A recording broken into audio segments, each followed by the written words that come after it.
चलें ये सड़कों वाले सवाल पर मैं आता हूँ, लेकिन जो अभी तक आपने गुफ्तगू की है ना, उसमें मैं थोड़ा सा ऐड ये करना चाहता हूँ कि देखें, एक तो वो फार्मूला है ना कि पावर टॉक्स टू पावर, यानी इमरान खान जानबूझ के इस तरह की एक चीज़ बना रहे हैं कि भाई अगर आप अपने मसल्स शो करेंगे तो आपसे बातचीत होगी। कमज़ोर आदमी से कौन बात करता है? बिल्कुल। और अगर आप पिछले 2-3 साल में देखें तो आपको अंदाज़ा होगा कि जब जब इमरान खान को इंगेज किया गया है तो तब तक इमरान खान ने अपनी ताकत का मुजाहरा किया है तो इंगेज किया गया। बिल्कुल। यानी आप शुरू होते हैं 25 मई 2022 से। बिल्कुल। जनरल बाजवा इंगेज कर रहे थे, नहीं इस्लामाबाद ना आओ, इलेक्शन दे देंगे, देने थे या नहीं देने थे अलग बहस है, वो मुखलिस थे अपने उस वादे में या नहीं थे अलग बहस है। लेकिन बहरहाल उसके बाद फिर जो इमरान खान लॉन्ग मार्च करके आ रहे थे, जब उनको गोली लगी, उसमें इमरान खान को इंगेज करने की कोशिश की गई, बार बार डिले करवाया गया, एक महीना करके आगे ले जाया गया, और करते करते बात नवंबर पे चली गई। इसी तरह से अभी अगर रीसेंट पास में आप देखें तो 4-5 अक्टूबर को एक एहतजाज था, उसमें इंगेज किया गया, तारीख चेंज करवाई गई, तारीख चेंज करवाई गई। 24 नवंबर को था, उसमें बैरिस्टर गौहर तक को कहा गया कि भाई ये ना करो, रिहा कर देंगे, बस 10-15 दिन की बात रह गई है, और बैरिस्टर गौहर कन्विंस भी नजर आते थे। और फिर अभी जो इंडिया पाकिस्तान वाले मामले पर इमरान खान की जरूरत इंगेज किया गया, तो जहां पर इमरान खान अपने मसल शो करते हैं, अपनी सियासी ताकत दिखाते हैं, वहां पर उनको इंगेज किया जाता है। तो मेरा ख्याल है कि इस पैटर्न को समझते हो, और अभी उन्होंने इशारा भी दिया है कि भाई जब ये कमजोर पड़ते हैं तो मुझसे बातचीत करने के लिए आ जाते हैं, और जब इनको महसूस होता है कि ताकत में आ गए तो इमरान खान को ये इदराक तो बहुत अच्छी तरह है कि मुझे इंगेज तभी किया जाएगा या मुझसे बातचीत तो तभी होगी जब मैं अपनी कोई पॉलिटिकल एक स्ट्रेंथ दिखाऊंगा, कोई पॉलिटिकल एक्टिविटी होगी। नहीं होगी तो फिर ये तो एक ब्लफ है कि जी आप देखें ना, आप अच्छा, एक ये कहानी हम बार बार सुन रहे हैं, इमरान खान ने जी रिहाई का एक और मौका जाया कर दिया। इमरान खान जी 24 नवंबर को भी अगर इत्तेजाज की कॉल वापस लेते तो रिहा हो जाते, मगर खुद वो इसके जिम्मेदार हैं। 25 मई को वो ना आते तो वो ये ना होता, और वो खुद इसका जिम्मेदार है। लॉन्ग मार्च ना करते तो वो इसके जिम्मेदार। यानी हर चीज आप इमरान खान के ऊपर डालते हैं बहुत सारे लोग, और ये आर्गूमेंट देते हैं कि अगर इमरान खान ये ना करते तो शायद इमरान खान को रिहा कर दिया जाता।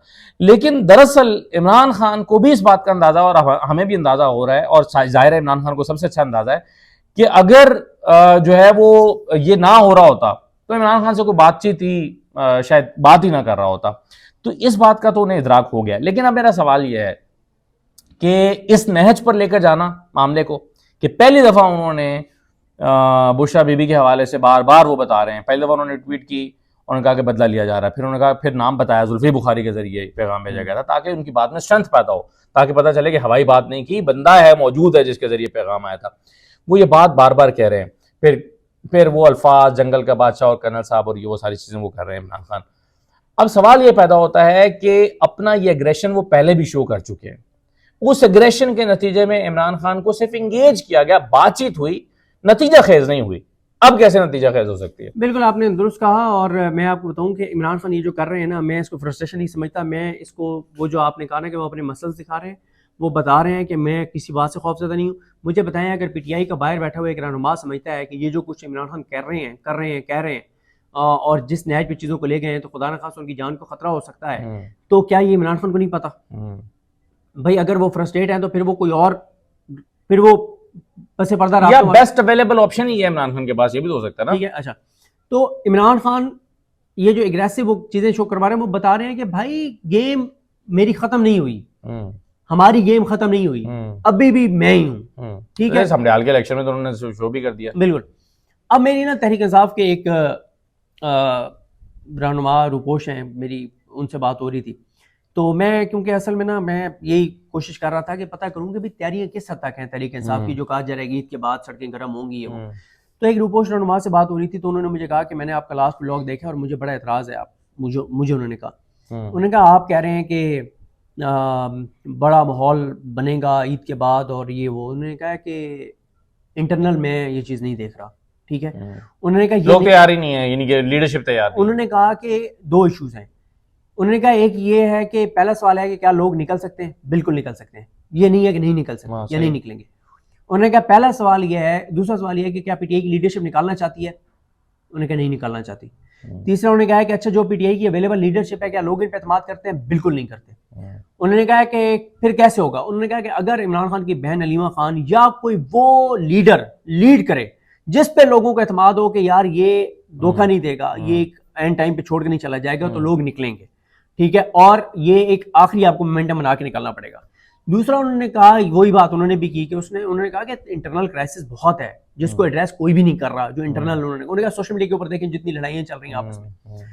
उनका ये ख्याल था कि, और ये बात तो मैं तो मुसलसल कह रहा था, उन्होंने मेरी बात को इंडोर्स किया कि पीटीआई का अवामी इश्यूज और अवाम से डिस्कनेक्ट है, पीटीआई अवाम की बात करती नहीं है। उन्होंने ये कहा, मैंने उन्हें बताया कि मैं नाम तो उनको मैंने नहीं बताया कि मेरी किस रहनुमा से बात हुई जिसने कहा कि इमरान खान की खुदा ना खासा जान को भी खतरा हो सकता है, चीजें उस नैच पे चली गई हैं।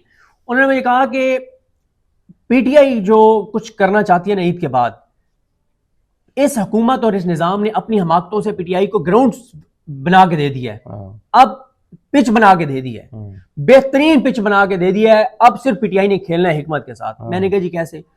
उन्होंने कहा कि ये जो बजट आ रहा है ना, इसमें लोगों से ऐसा समझें कि मुआशी सांस लेने का हक भी छीन लिया गया जाएगा। उन्होंने कहा ये जो आ रहा है ना बजट, इसमें जितने लोगों को एक होप दी गई थी, बिजनेस कम्युनिटी को, रियल एस्टेट को, कंस्ट्रक्शन को, सारों को ट्रक की बत्ती के पीछे कि अब वो जो बजट आएगा ना उसमें तो फिर कर लेंगे ना, ये मुश्किल टाइम गुजर गया है, बस खत्म हो गया, आप वेट तो करें ना यार, बजट तो आने दे, फिर देखें क्या करते हैं। उन्होंने कहा इस बजट में उनके लिए नई मुश्किलात आ रही हैं, एक्सपोर्टर्स के लिए भी, कंस्ट्रक्शन के लिए भी, रियल एस्टेट के लिए भी, हर एक कम्युनिटी के लिए। किसी के रिलीफ नहीं है इस बजट में, किसी में। उन्होंने कहा अब है क्या? उन्होंने कहा जब आपको ये पता चलता है ना कि ये जो बजट आया है, साल तो भूल जाओ ना, अब अगला साल तो भूल जाओ ना, ये जब आपको पता हो कि साल आपके लिए बड़ा खौफनाक है, तो आपके अंदर ना एक नफरत, गुस्सा, शिद्दत आ जाती है।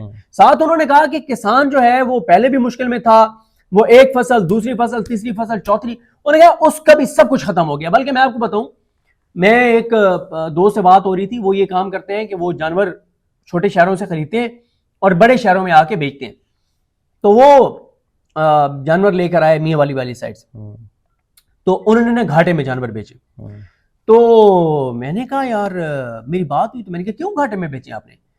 उन्होंने कहा जी लोगों की ना कुव्वत खरीद नहीं रही हर शोबे की, और सबसे बड़ा मसला यह हुआ है कि जो किसान है ना उसकी क्योंकि फसलें हुई नहीं है, उसने सरवाइव करना है, उसने अपने जानवर मार्केट में ले आए बेचने के लिए। उन्होंने कहा जानवर ज्यादा हो गया, बाइंग कैपेसिटी लोगों की थी नहीं है, तो इस वजह से ना रेट वो था ना सेल परचेज वो थी। तो ये देखे ना किसान फैक्टर ने इस चीज को भी इफेक्ट किया है। तो देखें उन्होंने यही कहा कि किसान आपका बिल्कुल एंड के ऊपर है। उन्होंने कहा कि जो आपका तनख्वाहदार तबका है उसके लिए कोई बड़ा रिलीफ नहीं आ रहा। उन्होंने कहा कि आपके रियल एस्टेट कंस्ट्रक्शन के लिए कोई रिलीफ नहीं आ रहा, आम आदमी के लिए कोई रिलीफ नहीं आ रहा। अभी आप देखें ना कि वर्ल्ड बैंक की जो रिपोर्ट है कि 11-12, ये तो वर्ल्ड बैंक 11-12 करोड़ कह रहा है, भाई वो कम है तादाद, इससे ज्यादा लोग हैं, वो 2017 के मुताबिक कह रहे हैं। ठीक है, अच्छा इससे ज्यादा लोग हैं जो खतरे गुर्बत से नीचे चले गए, जो खुदकुशियां हो रही हैं। उनका ये ख्याल है कि ग्राउंड बना हुआ है, पीटीआई ने सिर्फ अवाम को ये बताना है कि इमरान खान तुम्हारी वजह से अंदर है, इमरान खान के अंदर होने से सबसे ज्यादा नुकसान तुम्हें हो रहा है। क्यों? अब इस निजाम की अब दिदत दिलेरी देखिए। ये निजाम जो है ना, ये हुकूमत जो है, ये लोगों को इतना, मैं लफ्ज इस्तेमाल नहीं करना चाहता, लेकिन ये लोगों को इतना गया-गुज़र समझते हैं, इतना नीच समझते हैं, इतना जानवर समझते हैं पाकिस्तान के लोगों को, कि मुझे बताएं ये कोई कर सकता है कि आप दिन दिहाड़े 600% तनख्वाहों में इजाफा कर दें? यार आप मतलब कोई इमेजिन कर सकता है कि आप इतना, मतलब या चेयरमैन सेनेट, स्पीकर, क्या आपको नहीं पता कि वो कितना उनका माल पानी और चीजें, आप उनकी तनख्वाह 2 लाख से 13 लाख कर रहे हैं, आप 600% इजाफा कर रहे हैं, आप क्यों कर रहे हैं? सर 44% लोग जो हैं खतरे गुर्बत से नीचे हैं और 6.5 करोड़ पे सिर्फ मुख्तस हुए हैं वज़ीर-ए-आज़म हाउस की तज़ीन व आराइश के लिए। ठीक है यार, आप देखें कि इसका क्या मतलब है। आप लोगों को कह रहे हैं कि हाँ हम अपनी तनख्वाहें बढ़ा रहे हैं, हमने पहले जजों की तनख्वाहें बढ़ाई हैं, सेनेटर्स की बढ़ाई हैं, एमएलएस की बढ़ाई हैं, एमपीएस की बढ़ाई हैं, वजीरों की बढ़ाई हैं, हर एक की हमने तनख्वाहें बढ़ाई हैं, हर एक को हमने ओहदे दिए। अब हमने इनके भी चेयरमैन सेनेट और स्पीकर रहते थे, बढ़ा दी इनकी तनख्वाहें, जो हमारा जो उखाड़ सकते हो उखाड़ लो। वो दिन एक प्रोग्राम में ये लफ्ज इस्तेमाल हुआ ना, तो बड़ी तनकीद हो रही है। तो वो कह रहे हैं जो हमारा कर सकते हो कर लो, हाँ हमने तनख्वाहें बढ़ाई हैं, कर लो हमारा। इसका क्या मतलब है? ये एक चीज शो कराता है हुकूमत का कॉन्फिडेंस, हुकूमत और इस निजाम का कॉन्फिडेंस कि अदालतें हमने फतह कर ली हैं, ब्यूरोक्रेसी हमारे साथ है, लोग निकलेंगे नहीं, पीटीआई की लीडरशिप कॉम्प्रोमाइज है, पीटीआई को हमने तोड़ दिया है, पीटीआई को हमने तकसीम कर दिया है, इमरान खान के ऊपर सख्तियां बढ़ा देंगे और कोई हमारा कुछ नहीं कर सकता, इसलिए हमने तनख्वाहें बढ़ा दी हैं। ये हुकूमत के कॉन्फिडेंस को शो करता है। लेकिन सर दूसरी तरफ लोगों के अंदर फ्रस्ट्रेशन बढ़ रही है, नफरत बढ़ रही है, गुस्सा बढ़ रहा है, लावा पक रहा है। ये लावा फट सकता है अगर पीटीआई ने चीजों को, और मैं आपको बताऊं चीज को एक ट्रिगर करनी है। अभी आप देखें उसकी कवरेज नहीं हुई, लेकिन इस हुकूमत की इमारत से ईंट तो निकली ना जब इन्होंने नहरों वाले मामले पे सरेंडर किया। किसने सरेंडर करवाया इनसे? सिंध के लोगों ने करवाया है, सिंध के लोगों ने करवाया है, सिंध के अवाम ने करवाया है, ठीक है। और ये पीपल्स पार्टी ने भी नहीं करवाया, ठीक है। अच्छा, पीटीआई, जिस दिन पीटीआई, मेरी बहुत इनके लीडर से आजकल बात होती है जो इस पे वर्किंग कर रहे हैं, जो कंसर्न है कि चीजों के ऊपर, वो कहते हैं जिस दिन हमने आवाम को बता दिया ना कि इमरान खान के जाने के बाद तुम्हारे साथ क्या क्या कुछ हुआ है और आगे तुम्हारे साथ क्या होने जा रहा है और क्यों तुम्हारे निकले बगैर ये निजाम नहीं गिरेगा, तो वो कहते हैं लोग निकलेंगे और लोगों के निकाले बगैर इस निजाम को आप नहीं चढ़ सकते। आप देखें ना कि सर सोशल मीडिया पे भी आप देख लें, वैसे पीटीआई के सोशल मीडिया बहुत एक्टिव है, आप एक चीज सिर्फ देख लें कि अब इमरान खान के रीट्वीट्स की तादाद भी कम होती चली जा रही है, कम होती चली जा रही है। क्यों? उसकी रीजन ये है कि लोग ना इमरान खान की गिरफ्तारी, कैद को ना नॉर्मल लेना शुरू हो गए हैं। वो रियलाइजेशन नहीं है कि भाई एक बंदा बेगुनाह बैठा हुआ है, पाकिस्तान के लोगों की वजह से है। मैं आजकल हर चौथी पांचवी वीडियो में कोट करता हूं तो जावेद हाशमी साहब को, क्योंकि उन्होंने बड़ी खूबसूरत बात की है। उन्होंने कहा अगर इमरान खान ने अकेले रिहा होना होता वो कब का रिहा हो गया होता। उसने अकेले रिहा होना नहीं है, उसके साथ पाकिस्तान ने भी रिहा होना है, पाकिस्तान के इदारों ने रिहा होना है, उसके साथ पाकिस्तान की इज्जत, खुद मुख्तारी और गैरत ने भी रिहा होना है। तो उन्होंने कहा कि इसलिए वो रिहा नहीं हो रहा ना, अकेला तो रिहा कब हो गया होता। उससे तो इसका मसला सबको पीछे छोड़ के खुद आप रिहा हो जाए, बनी गाला बैठ जाए या बाहर चले जाए, कोई मसला नहीं है। पहले भी ऑफर दी थी बनी गाला की भी, बाहर जाने की भी।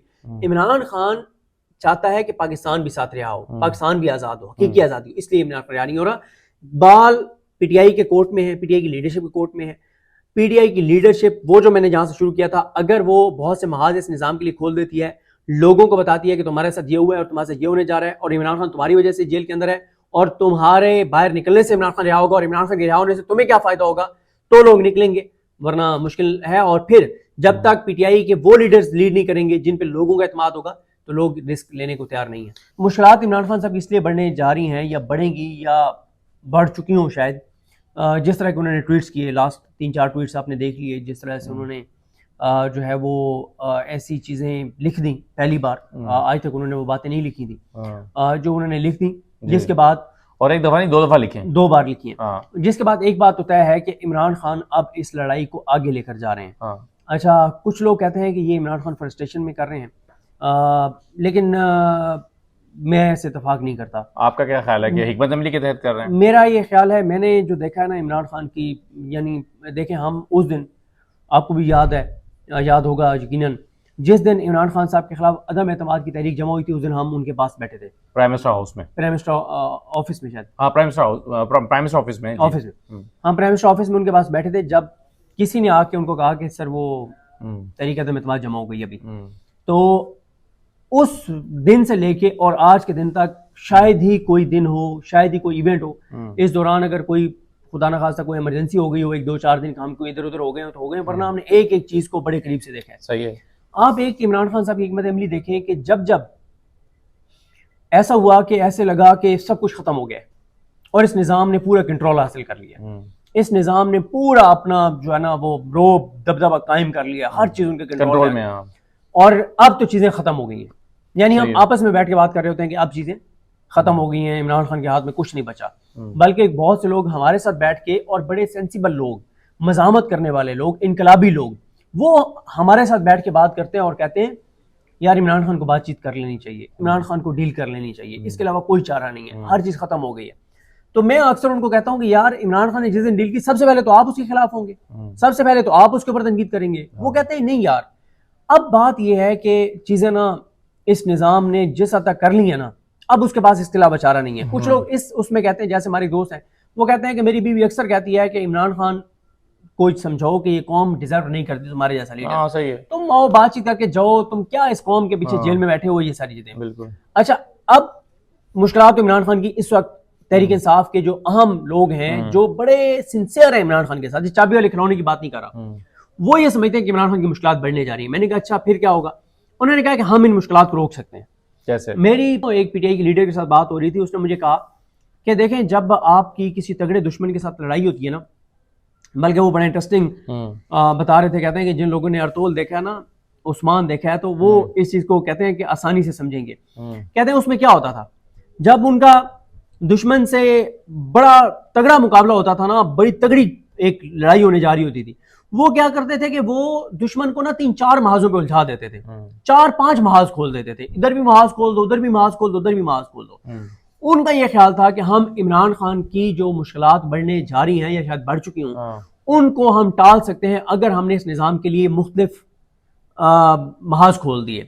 हमने अदलिया का महाज भी खोल दिया, हमने महंगाई के ऊपर भी बात करना शुरू कर दी, हमने जुडिशरी जो कुछ कर रही है वो भी करना शुरू कर दिया, लोगों को भी एक्टिव करना शुरू कर दिया, सब लोगों ने बोलना भी शुरू कर दिया, सबके वीडियो पैगामात में आने शुरू हो गए, सोशल मीडिया भी एक्टिव हो गया, अमेरिका में भी एक्टिविटी शुरू हो गई, कनाडा में भी एक्टिविटी शुरू हो गई, यूके में भी हो गई, ओवरसीज भी एक्टिव हो गए। उन्होंने कहा कि अब इमरान खान ने वो जो एक लगता था कि खत्म हो गया, इमरान खान ने वो कार्ड खेल दिया है कि उसने बताया कि मैं पीछे नहीं हट रहा। इमरान खान ने बता दिया कि मैं नहीं घबराया, इमरान खान ने कह दिया कि मैं खौफजदा नहीं हूं। मैं आपको बताऊं, मैं माजरत के साथ आपको सवाल करना चाह रहे हैं, मुझे तहरीक इंसाफ के बड़े सिंसियर रहनुमा ने कहा, बहुत परेशान थे, मेरी उनसे बात हुई, बहुत परेशान थे, तो मैंने कहा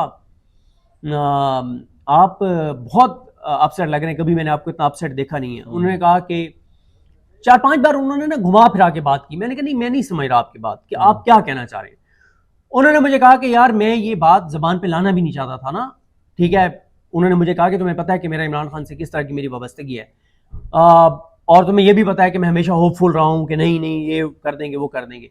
लेकिन उन्होंने कहा कि अब मामला जिस नहज पे पहुंच गए ना, तो खुदा न खास्ता वो जो खदशात का इजहार इमरान खान साहब की बहनें करती रही, कुछ लोग करते रहे कि खुदा न खास्ता इमरान खान की जान को नुकसान पहुंचाया जा सकता, तो उन्होंने कहा कि अब पहली बार मैं उन हालात को उस नहज पे देख रहा हूँ कि खुदा न खास्ता चीजें इस नहज तक जा सकती हैं। अच्छा। तो उन्होंने कहा कि दूसरा उन्होंने ये बात कही कि हम बचा सकते हैं, हम इमरान खान को बचा सकते हैं, यही कि हम अगर महाज को, उन्होंने कहा एक काम करना होगा।